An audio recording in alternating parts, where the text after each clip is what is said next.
Now for our top story this hour, we start in the United States. Donald Trump's administration said it would seek the release of grand jury testimony related to Jeffrey Epstein.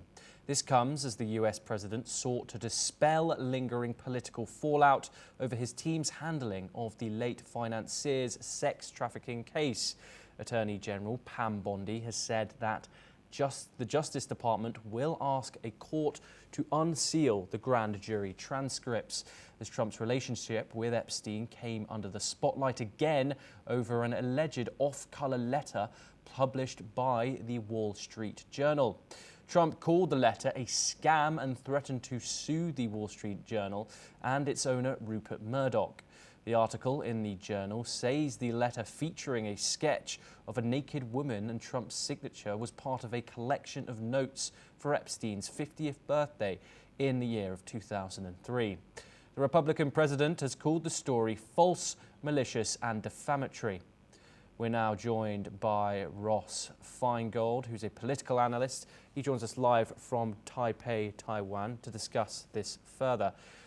Ross, before we get into the details of this, what are your thoughts on this escalating situation for President Donald Trump? This seems to be a bipartisan issue, scrutiny from all sides. What has been your thoughts on Donald Trump's initial response to this scandal? The core of the issue here is that over the past 5 years, Trump supporters, specifically in the media, they often talked about the Epstein scandal, and they often hinted that there are a lot of rich and famous people, most likely Democrats, who are involved in this scandal, and their names are on a list of Epstein's clients. Was one of the main accusations, and that the government had in its possession this information, and that during the Biden administration wouldn't release it. And the hope was that when the Trump administration won the election and took over, that they would release this information. So when the Justice Department recently said that there actually is no such thing as a client list and they weren't going to release any more information, there were a lot of disappointed supporters. They felt that they were led on, and or that the government, the Trump administration, is now hiding something. And Trump basically said, move on and forget about it. And that angered some of his supporters as well.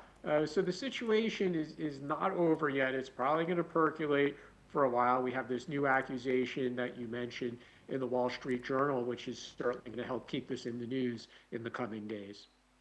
Ross, you've said that you think this is going to escalate for slightly longer, but how big of an issue is this for Donald Trump as his presidential term, in regards to the broader prospect of his presidential term?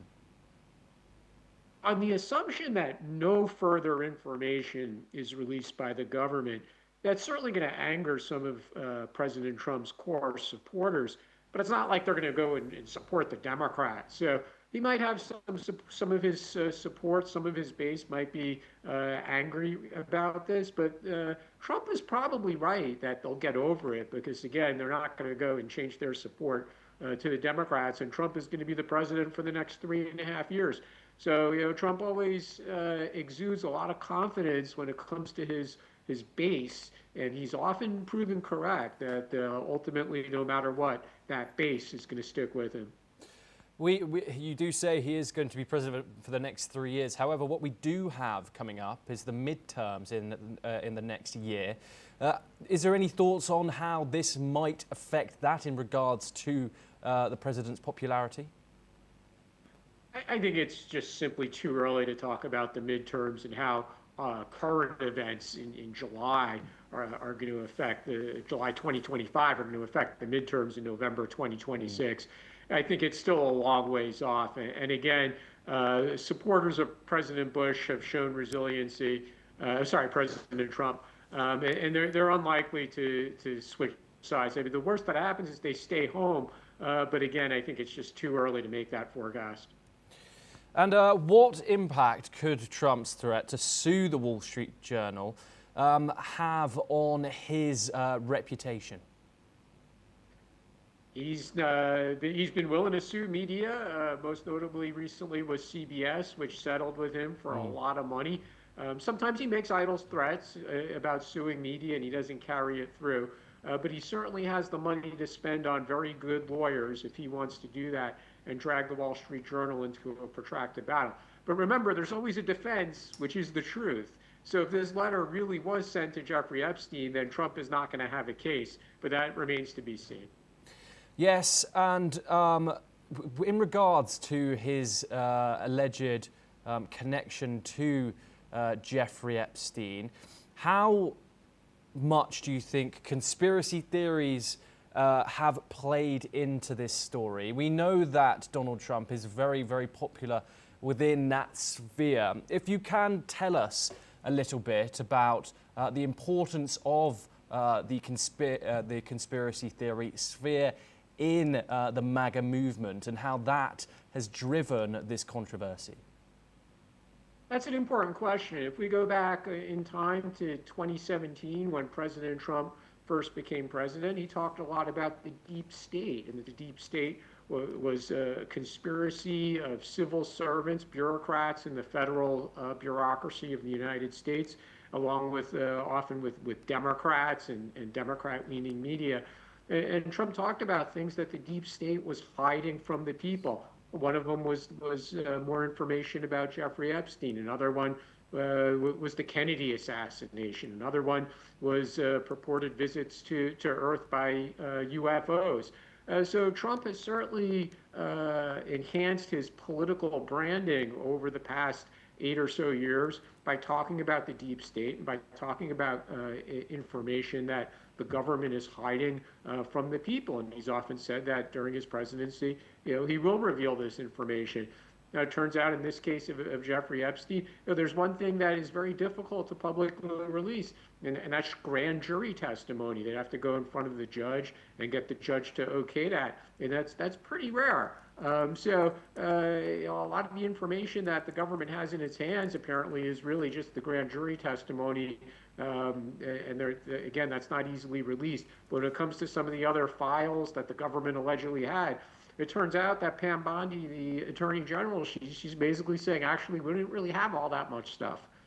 Yes, indeed. We will bring you all the updates in regards to that developing situation as it unfolds. Ross, you are staying with us to discuss further updates. Taiwan's Vice President, Hsiao Bi-khim, says its trade negotiators are working intensively to finalize a tariff agreement with the United States as pressure builds from the US side to reach a deal. Here is what she had to say. With the United States, our negotiators are literally working around the clock to strive to reach an agreement on reciprocal tariffs to achieve trade balance, while also promoting further bilateral cooperation in technology, investments, and other areas. President Donald Trump has warned that countries failing to secure trade agreements could face new tariffs. So far, the US has announced deals with Indonesia, the United Kingdom, and Vietnam, along with temporary reduction in tariffs with China. Taiwan, however, still faces a 32% tariff and possible duties on semiconductor exports, an industry vital to its economy. We're once again joined by Ross Feingold to discuss this further. Ross, what is the optics here in regards to what leverage Taiwan has in these trade talks, and is there optimism for a deal coming soon? As far as optimism for a deal coming soon, I think the best thing we could say as of the moment is no news is good news, and that Taiwan hasn't been among the countries over the past 2 weeks that Trump has announced the go-forward tariff rates for. Taiwan doesn't have much leverage. For starters, it has a gigantic trade surplus with the United States.